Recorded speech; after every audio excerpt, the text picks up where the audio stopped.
बिहार के लोगों के विकास से और उनके हित से मतलब नहीं। बिहार में विधि व्यवस्था चौपट है। अपराधियों का यहाँ राज्य स्थापित हो चुका है। अपराधियों के सामने बिहार सरकार समर्पण कर चुकी है। भाव मिल रहा है ना मिल रहा है तो सब लोग देख रहा है। भाव तो बिल्कुल नहीं मिल रहा है। नीतीश कुमार जी स्वयं अपमानित भी महसूस कर रहे हैं। वहाँ कहने के लिए कुछ भी कहें, उदास है, निराश है, हताश है। और लालू जी ने तो उनको ठग लिया। नमस्कार, आप न्यूज फाउंडेशन देख रहे हैं। मैं हूं आपके साथ वंदना। बिहार के मुख्यमंत्री नीतीश कुमार को लेकर कई तरह की चर्चाएं बिहार की राजनीति में होना शुरू हो गया है।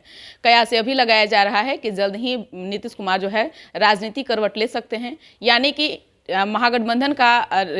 महागठबंधन से रिश्ते नाते तौर जो है बीजेपी में एक बार फिर से उनका जो है स्वागत हो सकता है। इस वक्त हमारे साथ बात करने के लिए हैं केंद्रीय गृह राज्य मंत्री नित्यानंद राय।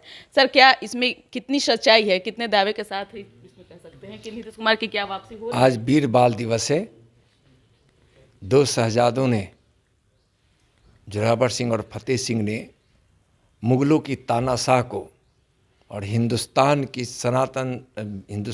संस्कार को, हिंदुस्तान की संस्कृति के खिलाफ जब अत्याचार हो रहा था, उस मुगल शासन के खिलाफ जो शहादत देने वाले दो वीर बालकों को मैं नमन करता हूं।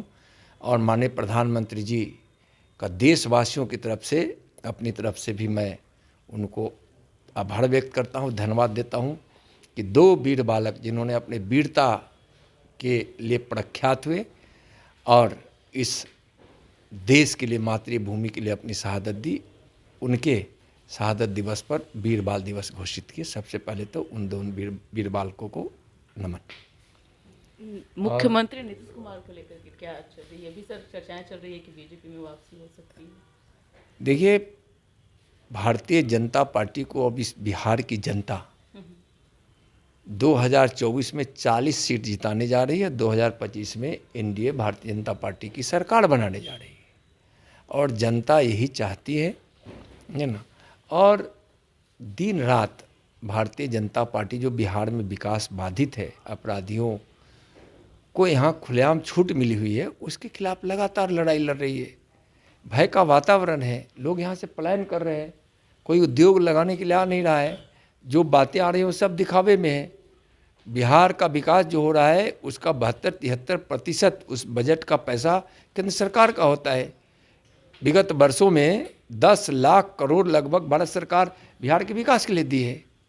लेकिन ये आप बातें कह रहे हैं, लेकिन ये महागठबंधन के लोग जो है मानने को तैयार नहीं है।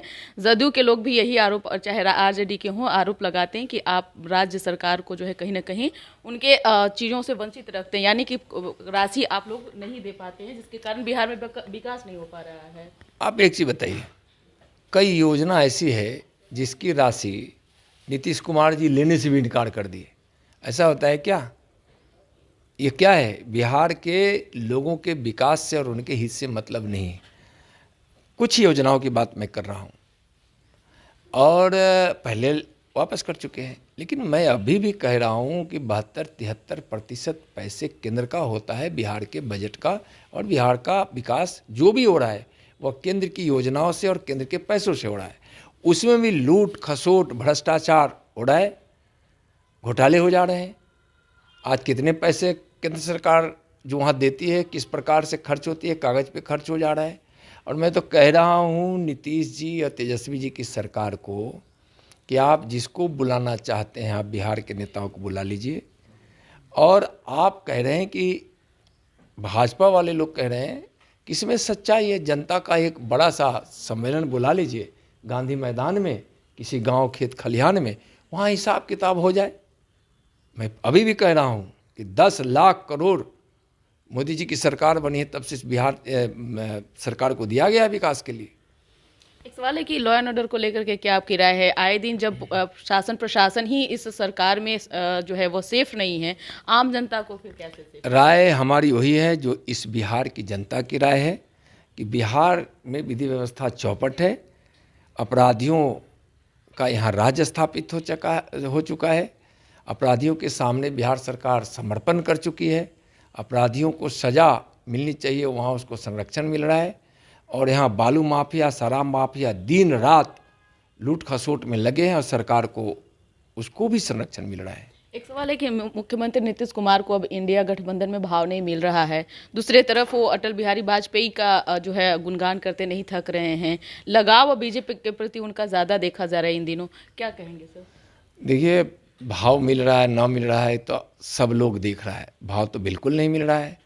नीतीश कुमार जी स्वयं अपमानित भी महसूस कर रहे हैं, वहाँ कहने के लिए कुछ भी कहें, उदास है, निराश है, हताश है।